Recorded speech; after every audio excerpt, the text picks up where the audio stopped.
pwede ka pumunta sa center. Okay? So, magpa-check up ka na doon para at least alam natin na fit to work ka pa. Okay? Kasi pagka halimbawa, pwede mong idadahilan, sir, nagkasakit po ako. Anong patunay? So, wala kang patunay, sir, nagkasakit ka pag wala kang medical certificate. Doktor po ang magsasabi na ikaw po ang may sakit. Go ahead, Sir Jeremy. Sir, paano po pag ano yan, nagkasakit sir? Include pa po ba yun sa ano sir, sa 15 days na ano, may bawas na sir? Yung sa payroll po. Okay. So, siguro pagdating sa payroll, no? Kapag absent tayo, sir, no work, no pay po. Okay, no work, no pay po tayo, sir. So, siyempre po, dahil wala tayong pasok, absent. Okay, ano yung umuugong, sir? Paki-off lang muna. Okay, balik tayo. So, doon, sir, sa tanong mo kung may bawas ba? Yes, kasi hindi tayo pumasok. Hindi man tayo pwedeng pasasahurin ng hindi tayo pumapasok eh. Pero, for example, sir, no? Nagkasakit ka, may medical certificate ka na nagsabi, no, na ikaw po ay may, sabihin na lang natin may UTI. So, ang sabi po ng doktor, kapag nagpa-check up ka, no, ikaw po ay magpapahinga ng 4 na araw. Okay? So, mula dito sa petsa na to, hanggang ganitong petsa na to, pahinga ka muna. So, kailangan, sir, yung 4 na araw na sinasabi niya doon sa medical certificate, i-send niyo po yan doon sa HR niyo, ASAP. No? ASAP. Kasi po, ipo-forward po yan doon sa benefits kanina, yung binanggit kong dalawa, si Ma'am Sara at si Ma'am Belen, isi-send po nila yan doon sa kanila para i-file po yan ng sickness notification online. Okay? Para po, kapag in-approve po yan ng SSS yung absent mong 4 na araw, ang SSS po kasi ang magbabayad sa'yo doon sa absent mo. Paano mangyayari? Siyempre, dadaan sa amin yon, idadaan kay Triple E yun. Kami po ang mag-a-advise sa'yo, sir, kunin mo na yung cheque mo dito. Klaro ba, Sir Jeremy? Tuwa? Opo sir. Ma-AR pa po ba yun sir? Tsaka may violation pa po ba yun kung ganun? Okay. Wala pong violation yun kasi may sakit po kayo. Okay? So, itong ini-impose ko ngayon para hindi kayo ma-violation sa absent, di ba? Doon sa category A, paragraph 9 and 10 yun. No? So, kailangan prior. Ibig sabihin ng prior, bago ka palang mag-a-absent, meron ka na pinil-outan na business form. Nagpaalam ka na absent ka bukas pa or sa makalawa pa. Dapat may business form ka na. Pero, siyempre nga po, itong isang senaryo ko, ito yung may emergency ka naman. Eh, hindi ka naman pwedeng emergency ako ngayon, susugod sa ospital, absent ako. Teka lang, punta ako kay Wilcon, file up lang ako ng business form. Hindi naman po pwede yun. No? Ulitin ko, unahin mo na yung emergency. Sugod ka na sa ospital, then kapag ka okay ka na, no, na-set up na, naayos na, nakapag-ano na kayo sa ospital, okay, mag-inform ka na doon sa area supervisor mo, sir. Mag-picture ka, selfie ka. Dito sa ospital na takbo ko, may emergency. No, hindi ako makakapasok ngayon, sir. Update ako sa iyo mamaya, sir, kung makakapasok ulit ako bukas. Sir. Yung mga ganun kasi, sir, ano po yun, legit po yun. No? So, pwedeng isi-send na lang sa inyo ng HR yung letter ninyo, kung hihingian man kayo sa branch, at wala kayong violations, no? Okay? Klaro, ha? So, tinatanggap lang po ng Triple E or ng coordinator or ng area supervisor natin o area coordinator nyo sa branch, yung pag-text, pagtatawag, pag-chat na kayo ay absent kapag emergency. Pero pag magpapaalam kayo sa GC, sir, absent po ko ngayon. May birthday po yung anak ko eh. Kuha ka na lang ng back to work letter, sir. So magkaka-violation kayo niyan. No? Magkaka-violations kayo. Kasi, unang-una, hindi po yun emergency. Okay, klaro ha? So, ang ina-allowed lang po na mag-i-inform tayo through text, through chat, emergency lang po. Pero pag hindi, mag-business form tayo, wala tayong violations. Klaro, walang mag-questions. Iba kasi Sir Jeremy lang ang nakaintindi dito ha. Yes Klaro, sir, Sir thank Jeremy? Klaro ha? Kasi guys, unfair kasi sa inyo, no? Baka mamaya kasi tinatakil natin to tapos hindi nyo maiintindihan. Okay, so next tayo. So yan yun, no, sa mga absent sa A9 and 10. Next, A11. Okay, reporting for work, not in prescribed uniform. So, okay, mag-post ulit tayo dito. Okay, kayo, siyempre, dahil mga bago lang naman kayo, siyempre, wala pa namang uniform talaga yan. So, kapag nag-i-start kayo, pag i-deploy po kayo, although i-remind naman kayo ng mga HR ninyo sa susuotin ninyo, pero uunahan ko na, no? So, una, dito sa mga positions na to, ito po yung susuotin nyo. Number 1, product consultant, cashier, data encoder, customer service. Itong 4 na positions na sinasabi ko, ang susuotin nyo po dito ay itim na slacks, pantalon, white polo shirt, itim na medyas, at saka itim na sapatos. Yung pang-office use or yung pang-school, yung mga ganyang sapatos, ha? Okay, doon naman sa counter bagger, no? Promodizer, stock refiller. Okay, ang susuotin nyo naman po ay katulad din po nila, no? Itim na slacks,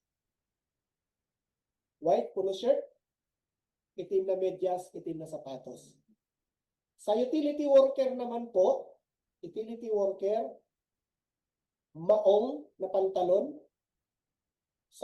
medyas na itim, sapatos na pwedeng pang yung mga pang-basketball or safety shoes kung meron kayo. It's good. Very good yan. No? And then, mag-polo shirt muna kayo ng white. Okay? Mag-polo shirt kayo ng white. Total, papalitan din naman yan doon pag nakapasok na kayo. I-issuehan naman kaagad kayo ng mga uniform doon. No? Then, upon issued, kapag meron na kayong uniform, so yun na po ang susuotin natin. Sa janitorial naman po, kami po ang mag-i-issue ng uniform dito. So, temporarily, kapag sa Wilcon maa-assign ha, slacks na itim, as is pa rin po yung white polo shirt din po tayo. Itim na sapatos, itim na medyas. Then, i-issuehan naman kaagad namin kayo ng uniform nito. Okay? Then dyan sa, may namomonitor ako dito sa kay Ma'am Marlene, sa 3S, no? Sa 357 siguro to si Sir. Anong pangalan mo, Sir? Yung ma-assign sa 357, Sir. Yung naka-headset po na pareha sa akin. Click mo yung audio, Sir.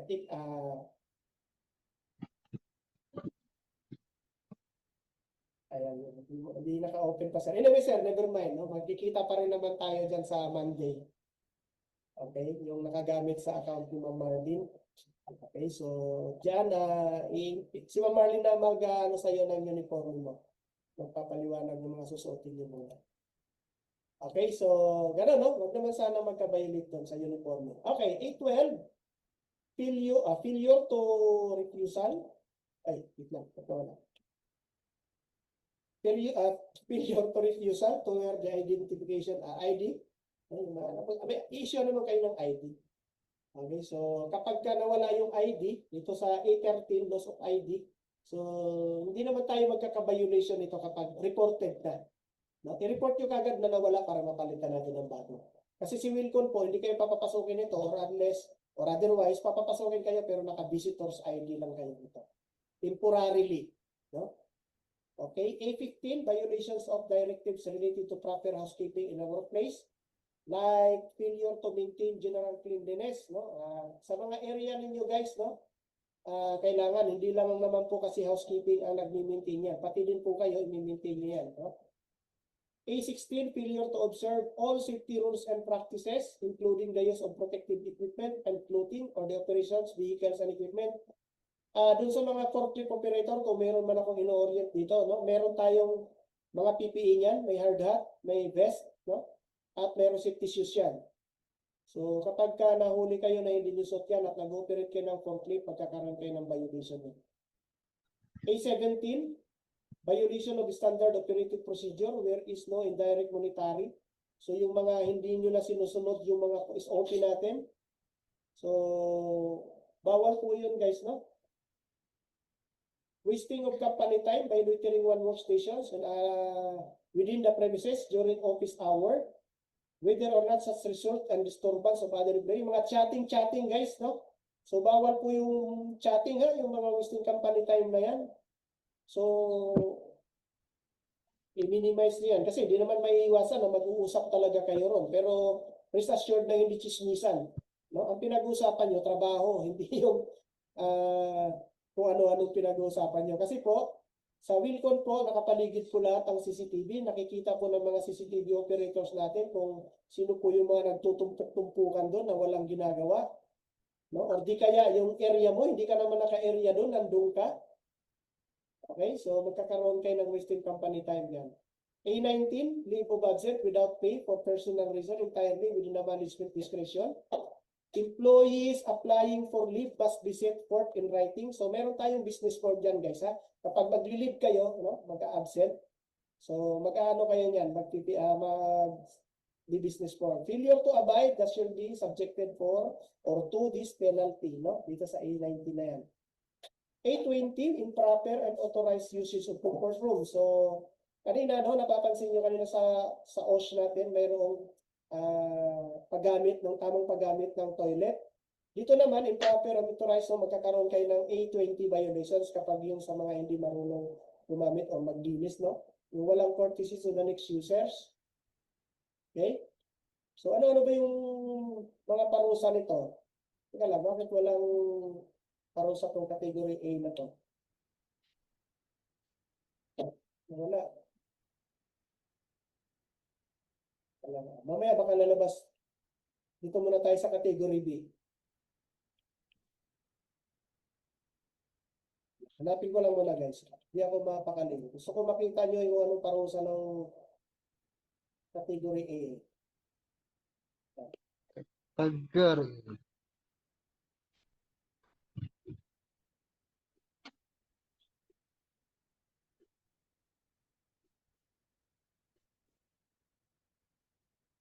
Wala talaga, no? Anyway, mamaya balikan natin yan.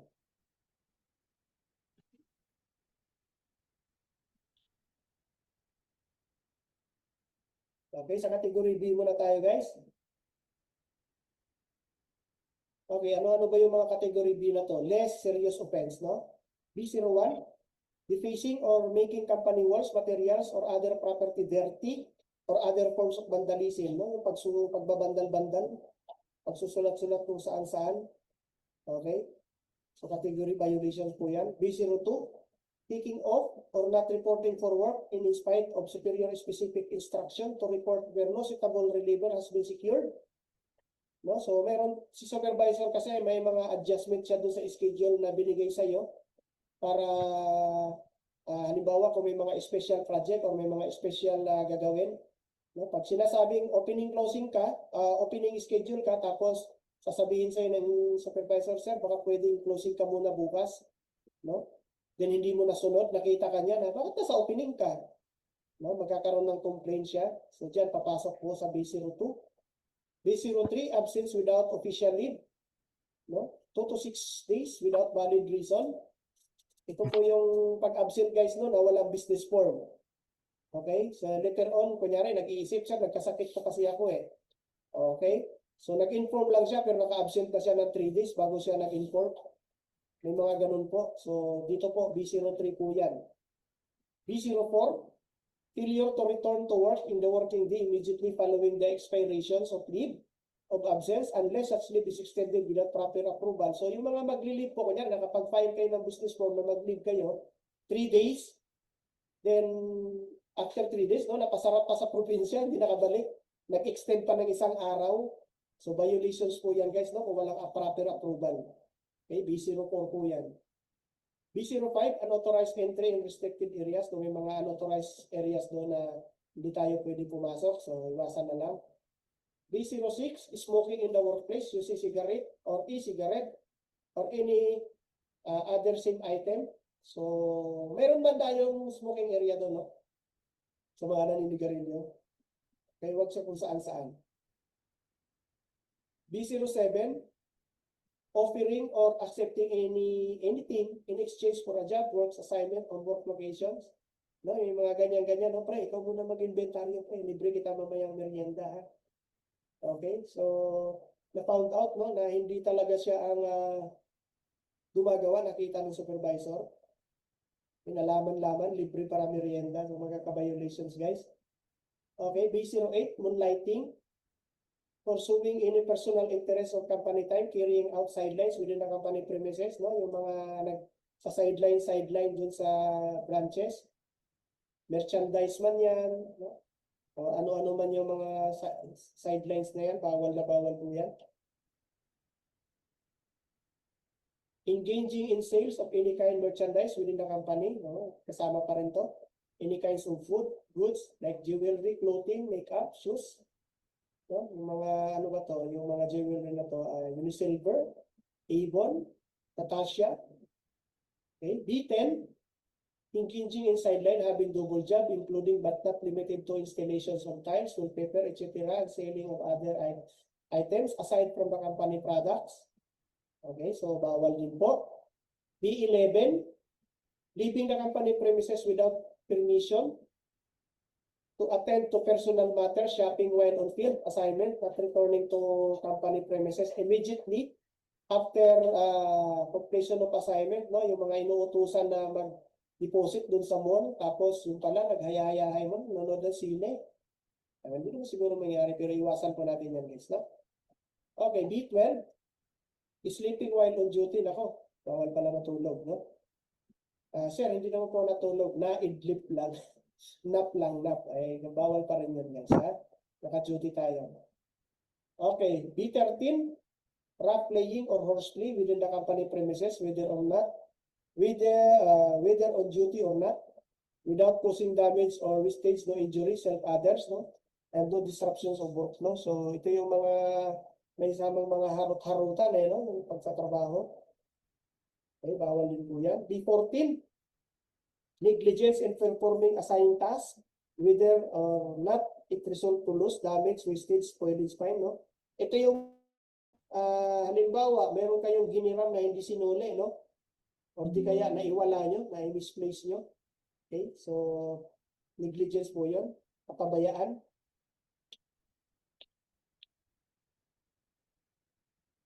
Bilis naman.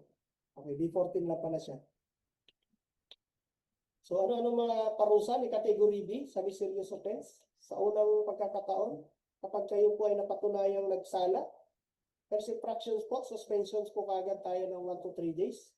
Lahat po yan without pay. Okay, pag naulit po, second infractions, 4 to 8 days. Third infractions hanggang sa fifth offense. No? Fourth infraction is dismissal. No? Matatanggal na po tayo sa trabaho. No? So 5 beses mo lang ulit-ulitin the same violations, madidismiss po tayo sa trabaho, guys. Matatanggal tayo, no? Okay, category C, serious offense. Ano-ano ba 'yon?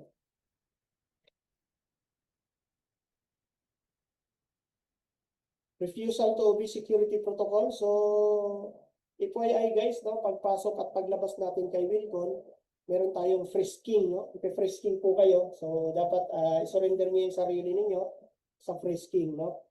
Then, meron tayong mga paghubad ng medyas niyan, okay? So, huwag po kayong magalit kasi yung frisking at yung paghubad ng sapatos at medyas, guys, ito po ang isa sa mga part natin. Depensa natin yon, no? Depensa natin yon para patunay na wala tayong kinuha sa loob, wala tayong ninakaw, no? Para hindi tayo pwedeng pagbibintangan. Kasi may mga nangyari na gano'n mga story na may nawala doon sa area na yon, tapos siya yung nakita sa CCTV na nandun siya. No? So, automatic siya kagad yung person of interest doon sa nawala na yon. Pero upon exit niya, nung lumabas siya ng break time, ng mga break times na yon, nag-ano siya, no? Sinurrender niya yung katawan niya, buong sapatos, tanggal. So, safe na ako, no? Bakit niya ako pagbibintangan? No? Kasi ganun po ang magiging safe natin, part doon sa frisking na yun. Ano yung tawag dito?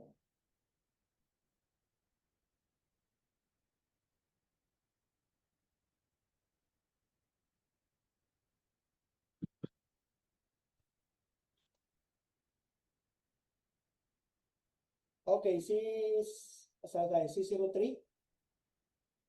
C02. Okay, intentional destruction, mutilation, alteration, and concealment of one's another's attendance record or ID card. So, kung sa'yo man yan o kung kanino man yan, no, bawal po nating intentional yan, no? Intentional destruction. Pero kung halimbawa, natapakan natin, hindi mo natin alam, no, hindi naman siguro. So, i-turn over na lang natin. Okay, C03, destruction, damage of property or injury to others, or loss of company property in an attempt of sabotage the company caused by the offender.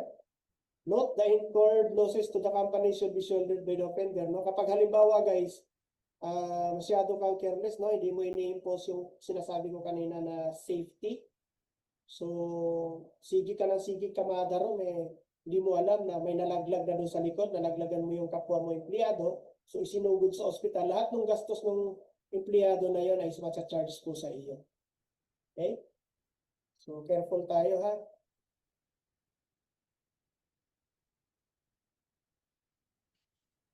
Okay, so sorry no, i-insert ko lang no, kasi may nagtanong dito sa chat no. So sa utility worker guys, ang uniform po nito ay maong lang na pantalon, sapatos po na kahit yung mga pang basketball yung sapatos, pwede po yan, no? Safety shoes kung meron kayong safety shoes. Tapos meron tayong dapat nakasinturon kayo nito ha, kasi nakatuck-in po kayo lahat doon. Okay, tapos white polo shirt lang naman po, sir. Sino po naka-Xiaomi na to? Okay. Mamaya, i-ano na natin yan. Mag-answer and question answer portion. Okay, next tayo is C04. Use of company tools, materials, equipment, merchandise, item without permission or authorization. So, bawal po tayo guys, no? Halimbawa, meron kayong inaayos o kinukumpuni. Tapos gagamitin nyo yung paninda. Bawal na bawal yun, ha? So, humiram na lang tayo dun sa maintenance kapag meron kayong kailangan na mga tools, ha? Huwag yung sa paninda na yan. Hindi, okay lang yan. Itong Phillips screw na to, pihitin lang naman to, Yung mga ganon, naku po, pag nahuli kayo dyan, delikado yan. Okay, C05. Driving or operating without licensed company vehicle, machines, or equipment, no? Sa mga forklift operator natin, sa mga driver, no? Minsan pagka driver kasi minsan hindi madamo talaga sa manibela yan. Itinuturo niya yan sa pahinante niya, no? Pero nahuli. Okay, so delikado po, matatanggal po tayo diyan or kung ano man yung magiging sanctions nitong category C, malalaman natin. Okay? C06.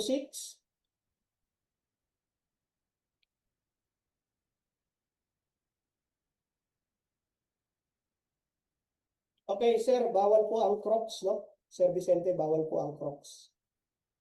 Okay, bawal po ang mga Crocs, yung mga gumang sapatos sa utility. Pwede po yung mga sa pang basketball nyo, yung mga panlakad yung sapatos, pwede po yan. Wag lang Bisuon yung sa mga pantalon, sir, pwede? Kahit Bisang- anong pantalon, pwede? bisang unsa, sir. Bisang unsa. Kahit anong sapatos, bisan unsang sapatos, sir. Basta utility, pwede. Wag lang yung Crocs. Sa pants, sa pantalon, sir, kahit ano lang? Maong po, maong. Maong, sige. Bawal po ang pajama. Ha? Oo. Okay. Okay, next tayo.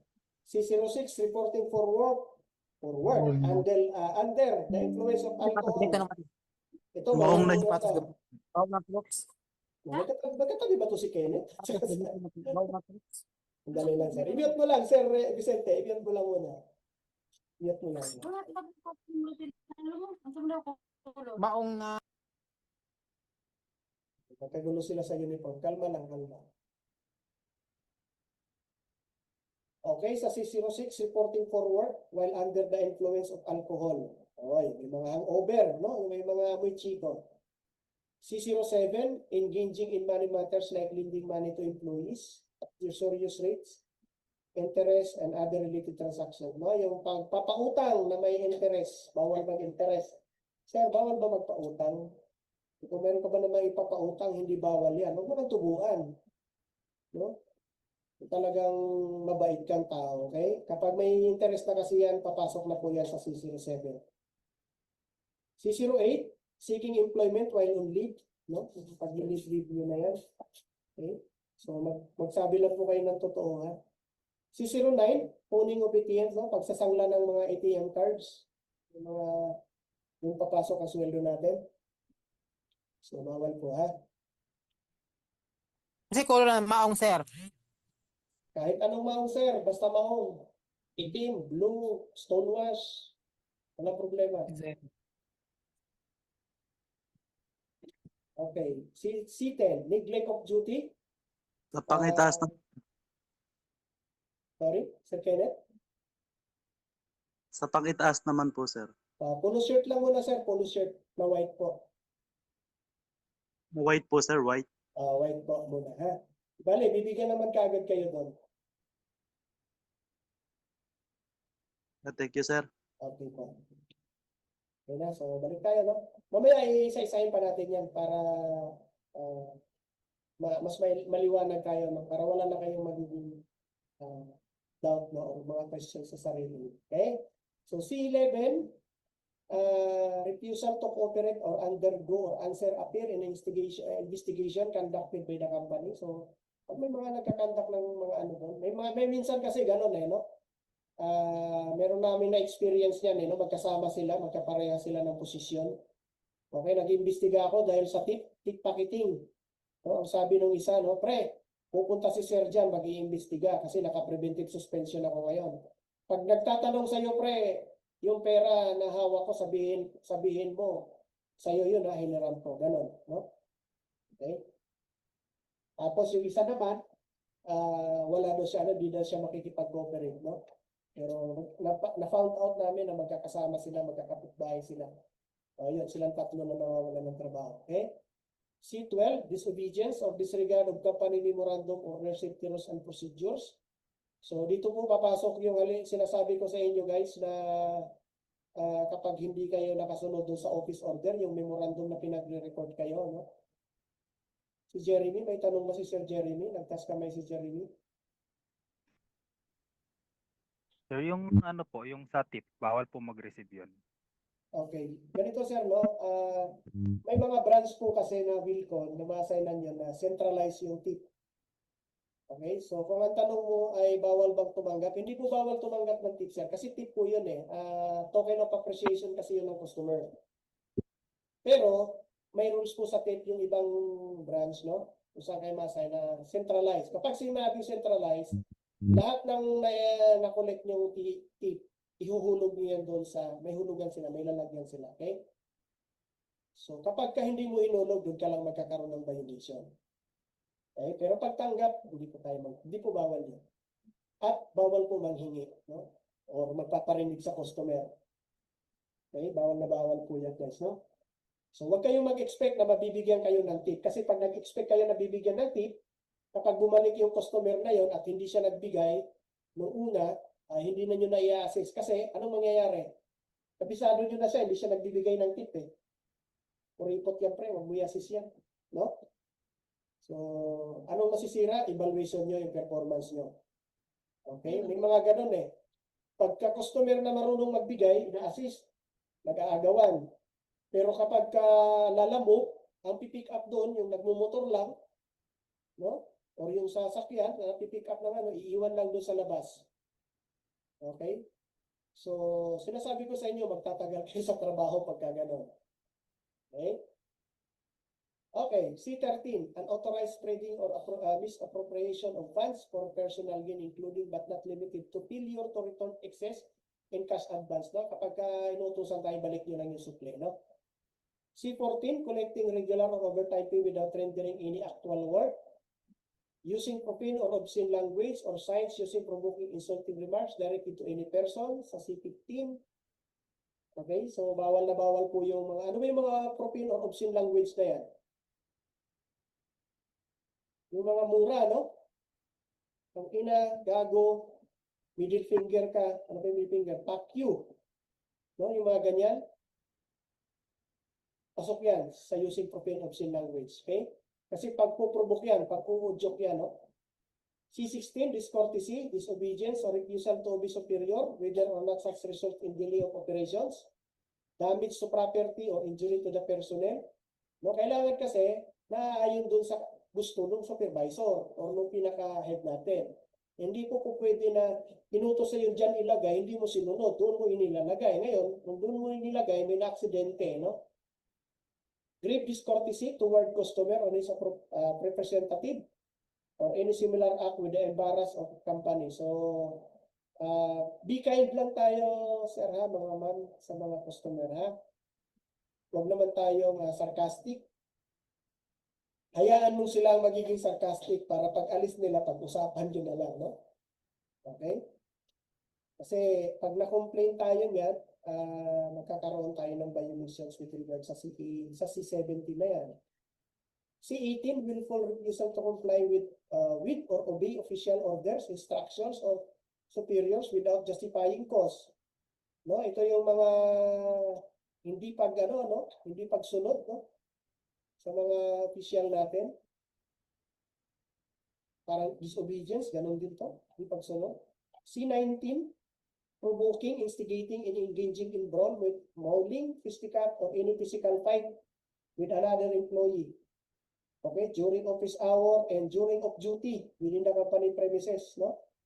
Kahit pa naka-day off ka niyan, basta doon mismo hinamon mo ng nagpo-provoke ka. Ano ba yung nagpo-provoke guys? Yun nga, yung mga pag-uudyok, no?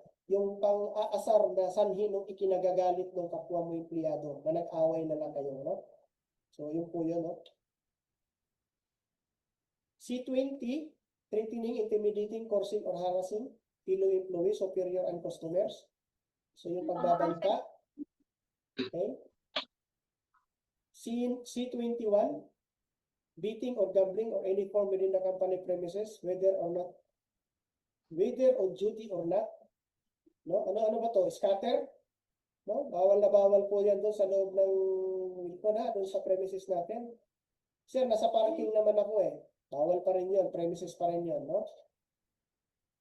Or di kaya mga pustahan, malapit na playoffs na ng NBA. Basta may involve ang pera guys, gambling po yan. C-22, allowing or causing a non-authorized uneligible person to avail of one's company privilege or benefit. No? So yung mga halimbawa, yung mga kausap nyo, mga installation, so baka mamaya kasi makipag-negotiate kayo doon sa mga non-authorized. So dapat sa mga authorized lang. Kapag meron kayong i-authorize naman, isasuggest nyo naman sa supervisor. No? Sir, meron akong kakilalang mag-install. No? Hindi kasi pwede sir na kayo yung makikipag-transact doon sa company, sa customer, sir, may kakilala ako sir na contractor na pwede tayo dyan. Basta, ikaw na bahala sa akin, yung mga ganyan. So, yun po ang ibig sabihin dyan, no? Okay, allowing an authorized person to use vehicle, machine, or equipment entrusted to an authorized person. So, hindi naman si authorized, no? For example, sa mga driver, no, mga nag-deliver, tapos denied ng mga hindi naman niya ino-authorize, hindi naman empleyado ron, kakilala lang. Okay, bawal na bawal yan. C-24, intentionally misleading or giving false testimony to co-workers, whether or not sa course investigation, including the giving erroneous instructions. Ito yung mga nagbi-mislead. No? Ano ba yung misleading, guys? Ito yung mga nililihis mo, no? Yung investigation, no? Misleading. So, o di kaya yung mga nagsasabi ng hindi totoo para ma-mislead nila yung totoong nangyari. Ganyan po, no? Then C-25, distribution or showing pornographic materials. Ano ba itong mga showing pornographic materials? No? Ito yung mga malalaswa, no? Ng mga videos and pictures. Okay? Paano bang distribution? So, kapag pinapanood mo, kunyari ikaw nasa cellphone mo, ipinapanood mo sa kapwa mo, kahit hindi mo siya sinishare sa kanya o sinend, distributions pa rin yun kasi nakikita niya, no? So, pasok pa rin siya doon. Lalong-lalo na ngayon, maraming sumisikat na mga pornographic, no, na sumisikat sa online, yung mga tinatawag nilang gold medalist daw. So, minsan, mga curiosity nila, patingin nga pre. No, ikaw naman ngayon, di mo alam, no, nabawal pala. Okay, so nanireklamo ka. Okay, so C-26, tampering with firefighting and fire prevention equipment. Yung sa mga ano natin to guys, no? Yung sa mga fire hydrants or kung saan man, no? Extinguisher. So wag niyo basta-basta susulatan kung ano naman nakatatakot. C27, refusal to go under my medical related requirements by the company such as annually physical exam and drug test, no? So kami po guys, minsan nagkakanda kami diyan ng mga medical and annual physical exam sa branch ninyo. Okay? So may mga iba po na nagre-refuse kasi po may mga ano sila, no? May mga nililihim na sila mga sakit o di kaya gumagamit na sila ng mga pinagbabawal na gamot. Ito, pagka may mga ganyan, surprise po yan, no? Hindi nyo po malalaman yan. Malalaman nyo na lang, nandoon na po yung, nandoon na yung ano, yung pinaka-order, no? Di kaya yung mobile facility, okay? So, C28, refusal to surrender item or documents with or without monetary values of the company requirements to submit. Okay, so pasok dito yung mga halimbawa yung mga lost and found na pupulot natin sa loob ng Wincon. Pera man yan or bagay, no? Or di kaya yung mga documents na hinihingi ni company, no? So, isend nyo lang kung ano man yung hinihingi nila, no? Especially yung mga TOR na yan kapag meron na kayo para mapasok natin yan sa bachelor's allowance, no? Darating tayo mamaya dyan. Ano-ano ba yung mga parusa ng category C sa serious offense, no? Unang beses na mapatunayan na nagkasala ka dun sa category C, alin man sa paragraph na yon, ikaw ay masususpension ng 4 to 8 days. Wala pa rin mga bayad lahat yan. Kapag naulit, 4 na beses pong paulit-ulit, matatanggal na po tayo sa trabaho, guys, no? Okay, kapag na-dismiss tayo, no, wala pong aggravating dyan, no? Hindi po pwede, wala pong mitigating, no? Walang pagbaba, no? Yung kanina guys, yung sinasabi ko sa inyo na aggravating, mitigating para mas maintindihan niyo. For example guys, dito sa paragraph na tayo, category na to, no? Kahit anong paragraph sa C na yun, no? Nagka-violate kayo doon. No? Nahuli ka na pero tanggi ka pa. So, imbis na nung nalaman namin na totoo talaga na may mali ka, instead na dito ka, unang infraction ka pa lang, dito ka pa lang dapat, 4 to 8 days pa lang ang suspension mo. Papasok namin sa aggravating circumstances. Ang ibig sabihin nun, increase, no? Mag-i-increase, no? Doon sa magiging sanctions mo dahil itinanggi mo yung pagkakasala mo, no? And later on, na-found out na may kasalanan ka talaga. So, pwede kaming mag-jump dito sa second infraction. So, pwede ka na namin isuspend ng 9 to 15 days. Klaro ha, doon sa mitigating aggravating circumstances. Okay? Kapag ka ano naman, mitigated, no? Bababaan, kunyari, second infractions na dapat, dahil na-accept ka naman, no? Pagkakamali ka, so pwede natin i-first infractions dito sa 4 to 8 days, no? Pwedeng babaan yung parusa mo. Okay? Mitigated. Umamin ka, no? Umamin ka sa pagkakasala mo at saka first time offender. First time mong nakagawa ng ganong kaso. Okay, category D. Ano na naman kaya ito sa category D na to? Very serious offense. D01. Possession of or use illegal drugs, narcotics, or alcoholic beverage within the company premises. Okay, hindi ka gumamit, pero nahuli sa position mo. D01 yan. Reporting for duty under the influence of drugs, narcotics, or other intoxicating beverage, parehas. D03, alcoholism and drug addictions. No? So, paano kung alcoholism lang siya, sir? Araw-araw ka nahuli, no? Na amoy alak. Okay? D04, reporting for work while under the influence of prohibited drugs or substance. Or katulad ng sa 1, 2, 3, 4 na yan. O 1, 2, 3. D05, falsifying company and or government records, documents, invoices, receipt. Okay, so yung mga ipapasa nyo ng mga requirements, no? Wag nyo pong tangkain na pikiin yan. Dahil po kapag na-trace po yan ng aming audit dito, may nag-audit po namin dito yan sa mga documents nyo. Kapag na-trace po yan na mga falsified or mga mali-mali or may mga binago, no? Binura lang yung date, binura lang yung ganito para lang hindi nagagasto. Okay, so pasok ka dyan. D06, misinterpretation of facts and application form and other personal records. Any applicant who have been accepted for work and later found out have been false or fraudulent entries in his application papers in order to influence or insurance appointment. No? So dito po, mapipila po tayo, especially dyan sa mga ano nyo, resume nyo. No? So dapat kung ano yung nasa resume nyo, yan po kayo. Pag meron po kayong binago dyan, or merong mga misinterpretation, okay? So, pag na-found out po yan na mayroon kayong binago dyan o pinalitan na hindi tama o misinterpretation pa, pasok po kayo dyan sa D06 na yan.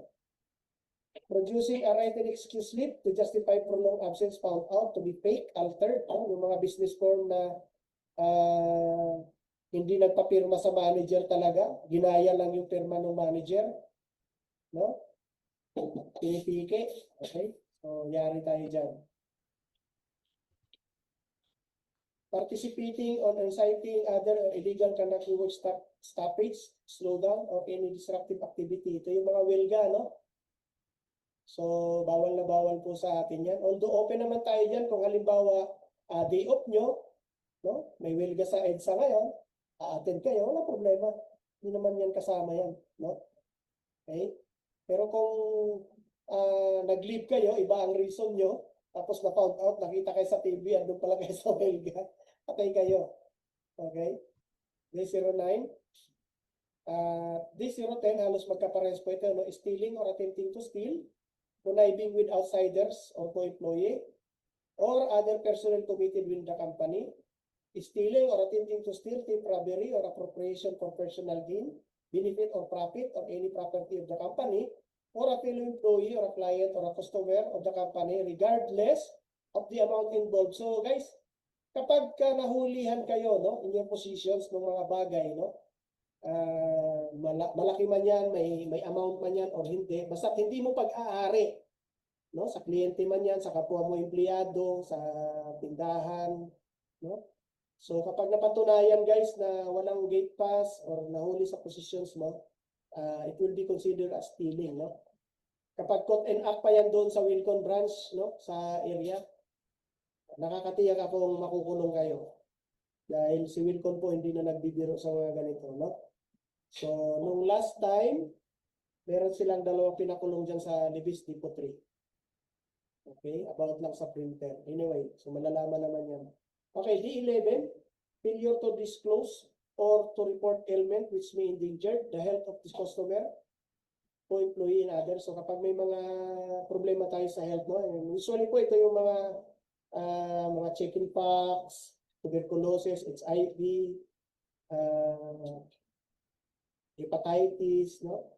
Kapag may mga ganyan, kailangan natin i-disclose kasi para at least mayroon naman tayong programa niyan at pwede natin ipasa yan sa SSS, no, para sa sickness natin. Para at least mabayaran naman kayo.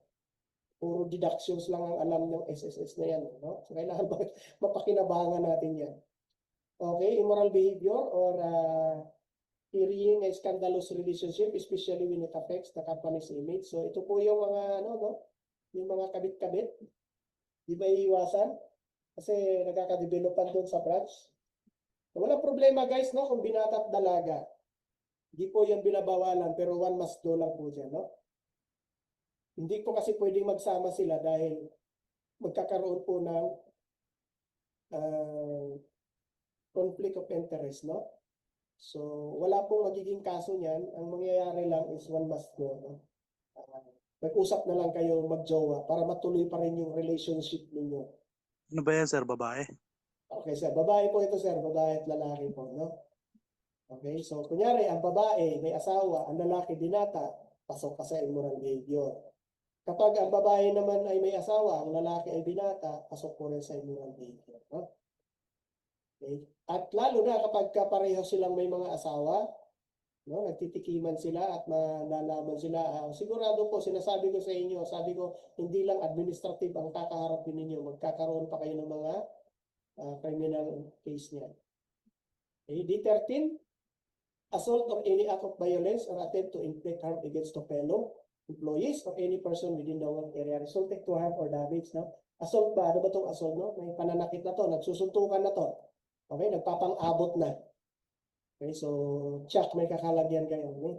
So, kapag may mga ganyan guys, iwas lang tayo. Unang-una, hindi naman natin kilala yung mga yun. Doon lang kayo nagkakakilala sa branch. Huwag feeling close, no? Huwag masyadong close. Okay? At huwag masyadong sa mga biru-biruan, bullying, no? Kasi delikado po talaga yan. Making false, spreading rumors or derogatory or libelous stories which tend to discredit or damage the reputation of the company, no? Yung paninirang pori. Okay? Kung minsan pa, no, na-delay lang ng konti ng oras sa sweldo, no? Nagmumura na sa Facebook. Okay, so bawal na bawal yan, no? Next, D15. Dami nitong D15 ha. Parang nakakatakot to ha. Entering into unauthorized arrangement with any supplier or customer or residers in order to obtain directly kickback. So, kasama rin yun sa in-explain ko kanina, no? Yung makikipag-negotiate kayo sa mga unauthorized, no? Tapos manghihingi kayo ng kickback.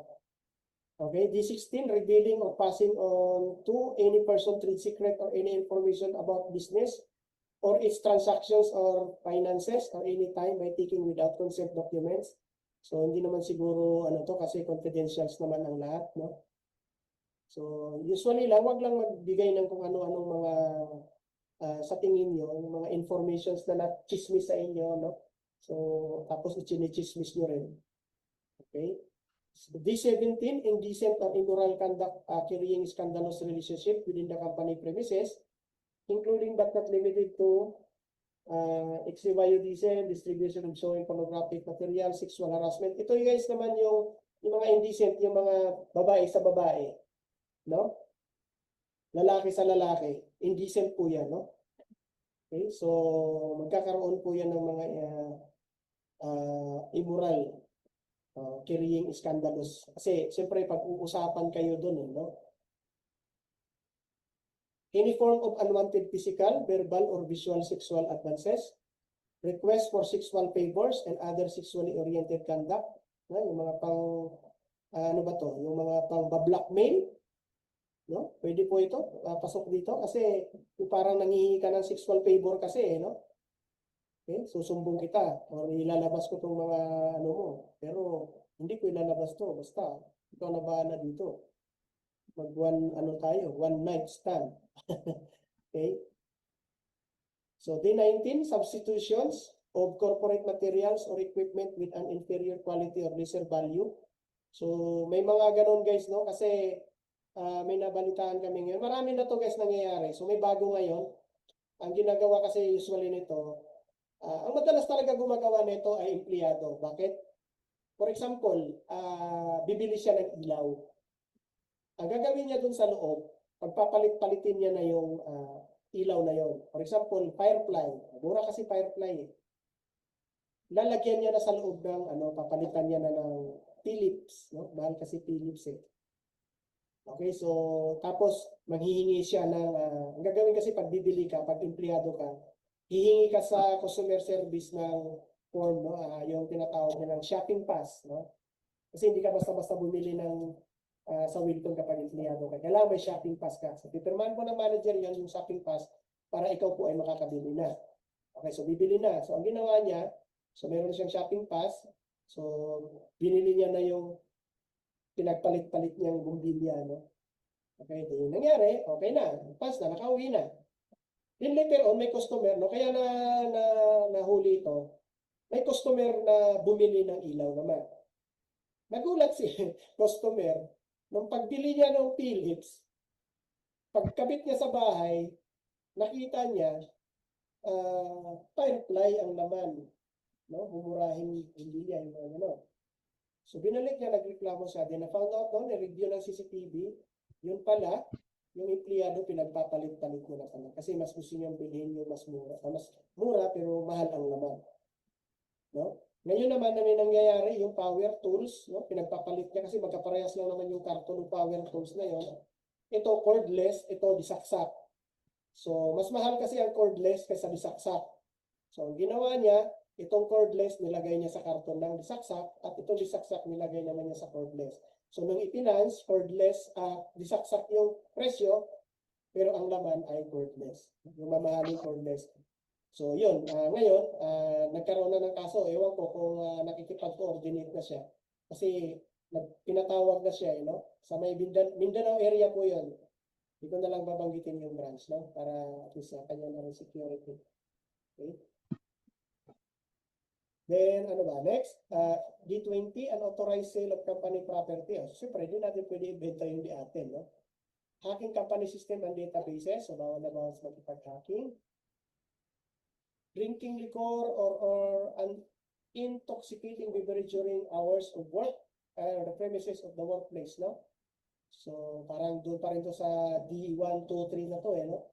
Pero dito kasi drinking liquor, mga nakakalasing na to, no? Intoxicating beverage, no? Hindi naman pasok dito yung cobra, no? Okay. So, yung mga nakakalasing, kasi may nangyari na to sa isang branch din sa Ormoc, no? Sa Ormoc nangyayari, no? Break time sila, no? Ito naman kasing kainan, may nagtitinda ng Red Horse. Okay, di siyempre, break time. Na-miss nilang uminom ng Red Horse. Sakto, nakita sila na may Red Horse. Tapos bumalik ulit sila after break time. Di pasok. Okay? Then dito naman sa D23, producing a medical certificate in order to justify absence. No? Yung mga umabsent ng peke. No? Tapos kumuha lang ng peking medical certificate. Huwag na talaga ninyong tangkain, guys. Kasi bini-verify po ng manager yan o ng HR po yan yung mga medical certificate niyo. Itinatawag po nila yan doon kung saan nyo kinukuha yan. Ha? Okay? D24, filing or punching the time card of an employee who is not actually working, allowing one's time card to punch or another records can work. No? So, mga nakaditihan natin yung mga promodizers na yan. So, hindi po sila kasama kasi sa biometrics. Okay, so madali na silang hulihin kung sino yung nagpan sa kanila. Okay?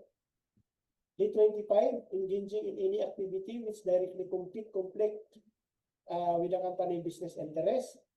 Connivance with co-employees, superiors, competitors of anybody from the company. No, yung pakikipagsabuatan. Okay? D27, possession of gun, blunt objects, explosive. Bawal po yun. Convictions of crime involving moral turpitude. So may mga iba kasi guys, no, may mga history kami na nakapag-apply naman siya, nakakumpleto naman yung requirements niya, pero hindi namin sukat-akalain, no, na may mga existing warrant of arrest pala. May mga ganon. May mga nangyari ng ganyan guys, no. May mga ano pala, yung kumbaga ano sila, yung accessories. Kumbaga huli na trace ng fiscal na kumbaga kasama sila. Accessories sila doon sa crime. Okay? Kaya nakapasok pa sila ng trabaho. Pero usually ang nangyayari ito from Luzon or from Visayas or Mindanao, dito sila sa Manila nag-a-apply. Kaya medyo nakalusot. Pero later on, nahuhuli rin, no? Conducting an official meeting during work time. So, kapag magpapamiting kayo, paalam lang sa manager, guys, ha? Okay, so the last page, D30, falsifying, destroying, or defacing any company records or announcement. So may mga nakapost tayo doon. Huwag po natin sirain. Unauthorized withdrawal or attempting to withdraw co-employee salary through deceitful means. No, yung mga, hindi naman masama yung magpapasabay ka magpa-withdraw. Kasi minsan sa isang boarding house, pagkakasama sila, pre, withdraw mo na rin ako, ha? Yung mga ganyan. Pero pag yung nakabisado mo na yung PIN number niya, tapos hindi ka naman inalaw, no? Hindi naman siya nagpakisuyo sa iyo tapos withdraw mo. Magkakaroon siya ng complaint, no? Magko-complain kasi 'yon. D32, purposely submitting false, misleading or grossly inaccurate data about work to hide errors or fraud to the treatment of the company interest. Karamihan gumagawa nito yung mga CCTV operators. No, kasi kung minsan may mga na records sa CCTV na sila yung involved. Okay? So, ang ginagawa nila, dahil marunong na silang magano doon, ikakat nila yung records na yon, tatanggalin nila, no? Kasi si head nila, nag-audit kasi yan, no? Nagre-review ng mga CCTV kung ano yung mga ginagawa ng mga empleyado. which is number one na nire-review yan, yung mga DBR room, yung mga nagmo-monitor kung anong pinagagagawa, kung nagmo-monitor ba talaga sila o hindi. Okay? Kasi kung minsan hindi natutulog lang dun sa loob ng kwarto no? So dahil nakita doon na natutulog, aalisin niyo na yung review, yung ano na yun, record na yun. Pasok kayo dyan. Thief and robbery or company property personal effect. So parang ganun dito nung kanina, no, sa stealing or attempting to steal. D34, soliciting donation by using company name. So kapag nagsusolicit kayo, lalo na kung may mga basketball event kayo dyan, so dapat may informations, no, kung si Triple E ang gagamitin nyo, i-inform nyo kay Triple E. O kung si Wilcon naman ang gagamitin nyo, i-inform nyo si Wilcon. No? Hindi yung gagawa kayo ng solicit, no? Tapos ginamit niyo yung company ni Wilcon or ni Triple E para lang makahingi ng pera. So bawal na bawal yun.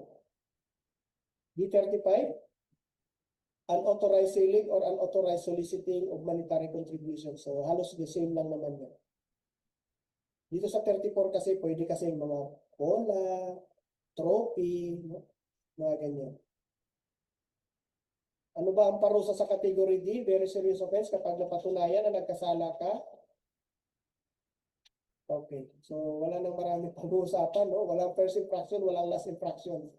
Dismissal po yan.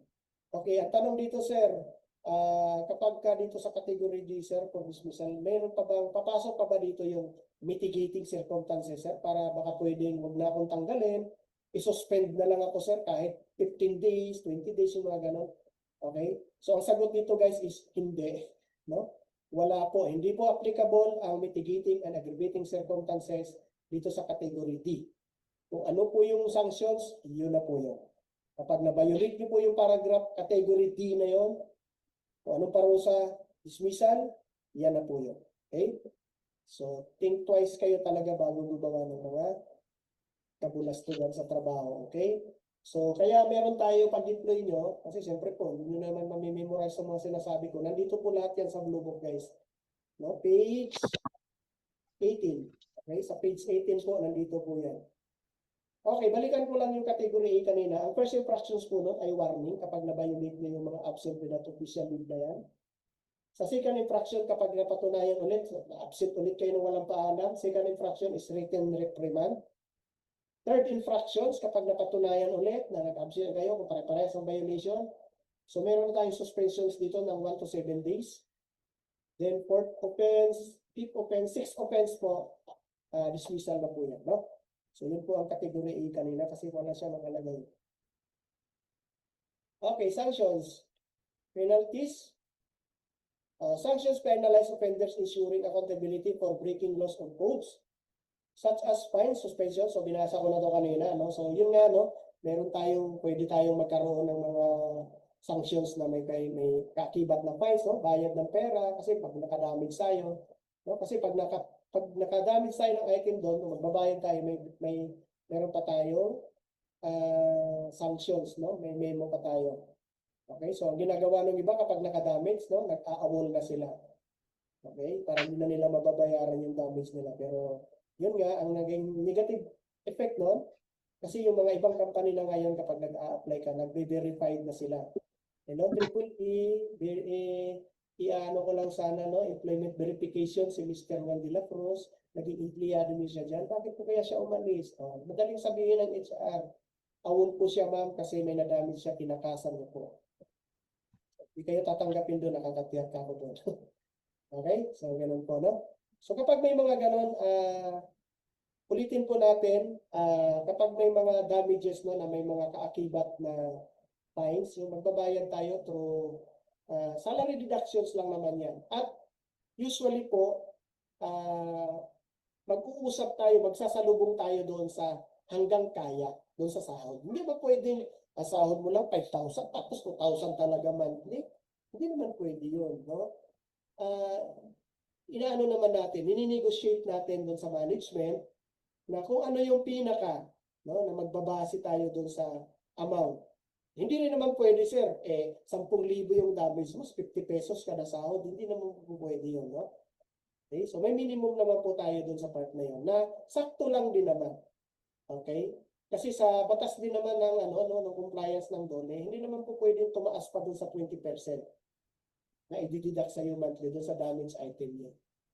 At hindi rin naman namin sinusunod yung 20% kasi ang laki nga, no? So, negotiable po, negotiate tayo para at least kapag naman yung items na yun, nabayaran mo na, pwede mo na iuwi. No? Parang consider it sold kasi yun sa'yo na yun. Basta kung mapapakinabangan pa, for example, yung mga nadabis na pinto, no? May mga nakrack lang, may mga anidoro na nabasag lang yung dulo, no? Pwede pang gamitin, no? Ganun po. O di kaya pintura, natapon lang yung konti, nabibili pa naman po yun. No? Pwede mo pang i-offer yun sa mga kasama mo no? Sir, bilhin mo na lang kaya ito. 500 to sige 300 na lang. Kasi naka-salary deduction sa akin yung 500 na yan. O di 200 na lang yung babayaran mo, di ba? Kasi naibenta mo na ng 300. Yung mga ganun po. Okay, so wag malumuran, no? Wag na kagad mag-isip na baka mamaya, naku, bayad ako, 100,000 yung na-damage ko. Hindi po ganun si triple interest. Okay, wala na po dyan. Okay, dito na tayo, no? Sa, yes, Sir Jeremy, go ahead, sir. Sir, kahit di po ba sinasadya or umamin po agad, kailangan pa rin bayaran. Okay, kahit di mo sinasadya, sir, ang tanong dito ay na-damage mo ba o hindi, no? Yan po kasi ang tanong dito. So kapag na-damage po kasi, hindi mo naman talaga sinasadya yan kasi sino ba naman ang may gusto, no? Sino ba naman may gusto na makadamage tayo? So hindi ko talaga sinasadya. Kaya lang kasi, kapag nakadamage po tayo, consider sold po kasi yun.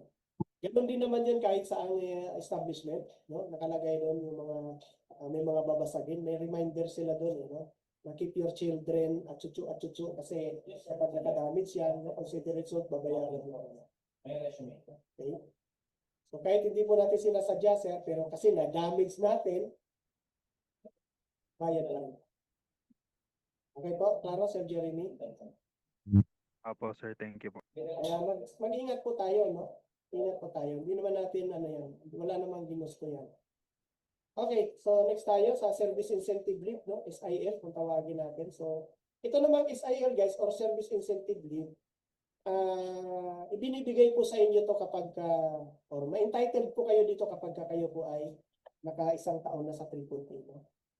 Okay, so nakalagay dito, credit is given to an employee who has rendered at least 12 months of in service. So dapat maka 1 year ka muna kay triple E bago ka po magkakaroon ng 5 days service incentive leave. Okay? So you can use it whenever you want to take it leave with pay by submitting a business form to admin office ahead of time. Note that your work leave is always subject for approval, no? Sa business form. Okay? Then unused leave, yung mga hindi nyo magagamit na leave, credits will be released in cash or i-upload po ito sa ATM ninyo on the first quarter of the following years. Pero usually po guys, hindi po nasusunod tong first quarter kasi kung minsan may mga naiiwan, nag-ongoing sila. So kung minsan, pinakamahaba naman po dito yung kalagitnaan, no? Yung pinaka second quarter of the year. Nare-release na po ito. Your service incentive leave credits replenish yearly. No? So after a year, may 5 days ka ulit. After a year, 5 days ka ulit. No? Hindi po pwedeng pag hindi mo nagamit yung last year na 5 days, 10 days na ngayon. Hindi po. I-convert to cash na po kasi yung 5 days na yun. Then, may another 5 days ka ulit. Okay, linawin ko, no? Although matagal pa naman kayo magkaroon nito kasi kailangan maka 1 year. Pero gusto ko maintindihan nyo na ngayon kasi baka mamaya makalimutan, no? Yes, Sir Jeremy. Go ahead, sir. Sir, kailan po pwedeng mag-loan yan, sir? Pag Kailan po, ma'am? pwedeng mag-loan, sir? Sa service incentive leave, sir? Sa mga SSS po, ganun, mga benefits, sir. Okay, sir. Mamaya, sir, i-ano ko sa iyo para dire-diretso tayo. Darating tayo dyan, ha? Para sa kabuuan na. Kasi para mas malinaw sa inyo. Kasi gusto ko talaga, kapag katulad yan, kapag nag-o-orient ako, gusto ko malinaw kung may paliwanag. Kahit matagalan tayo, no? Kahit maubos ang boses ko dito, sasagutin ko yung mga tanong nyo. Mas importante sa akin na mas maintindihan. Kasi, alam nyo guys, pagdating kasi sa pera, no? Kapag pera na ang pinag-uusapan, dito papasok po kasi yung mga complaints natin, no? So, gusto ko lang maintindihan. Okay, unahin muna natin tong service incentive leave. For example, halimbawa lang, nag-start ka tomorrow. Okay, May 14. So, kailan ka mag 1 year? So, May 14, 2027. Tama? So, sa May 14, 2027, isang taon ka na nun. So ang tanong doon sir, dahil naka-isang taon na ako sa May 14, 2027, ako po ba ay magkaroon na ng 5 days service incentive leave? Ang sagot, yes, no? Meron ka na pong 5 days service incentive leave. Start ng May, no? May, June, July, August, September, October, November, December. Okay? Hanggang January 24. Okay? Ulitin ko ha para mas maintindihan. Kapag ka nag-start tayo, maka 1 year tayo 2027. So May 2027